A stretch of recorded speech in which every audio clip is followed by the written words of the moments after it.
یوه خبر دا د طالبانو زمزم اوبه م چکلم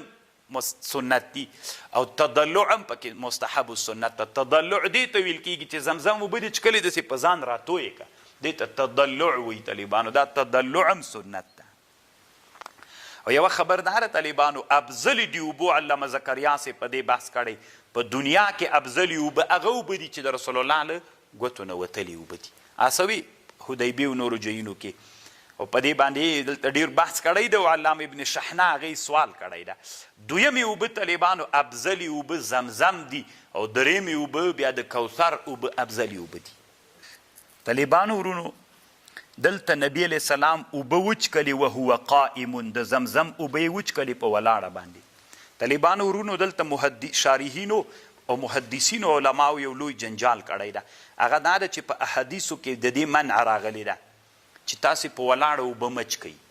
ډېرو احادیثو کې د دې منع راغلی چې په ولاړه اوبه مچ کوئ او دلته رسول صلی الله علیه وسلم دا اوبه او د اوداسه نه پاتې اوبه رسول الله په چا چکلي دي په ولاړه چکلي دي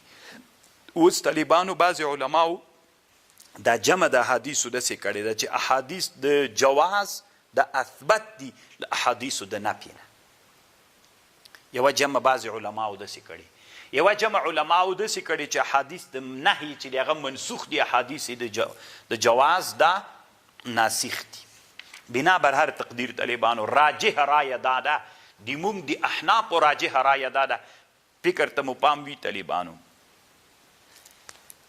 اوبه چکل په ولاړه باندې جایز دي خو مکرو تنزیهي دي اما دوه اوبه بدون د کراهیت تنزیهی نه جایز دي چې هغه یو د اوداسه نه پاتې اوبه یو د زمزم اوبه دا په چا باندې چکل په ولاړه باندې چکل بدون د کراهیت نه جایز دي صحیح ده خو افضلې سره قمته دي په ناسته ګوره نورې اوبه په ولاړه چکل مکرو دي دغه دوه اوبه په ولاړه چکل مکرو نه دي جایز دي خو افضل کم دي په ناسته باندې دي همدا طالبانو د موږ د احنافو مذهب دا اوس که تاسې فکر وکړئ حاجي صاحبان چې له حج نه راسي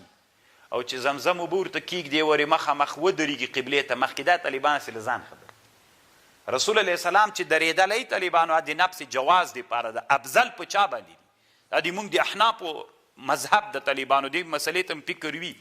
چې بیا غلط نه سي جګېږئ به نه ورته طالبانو راوړي درته په ناسته باندې افضل دي رسول الله چې چکلي یا نفس د جواز دپاره یې چکلي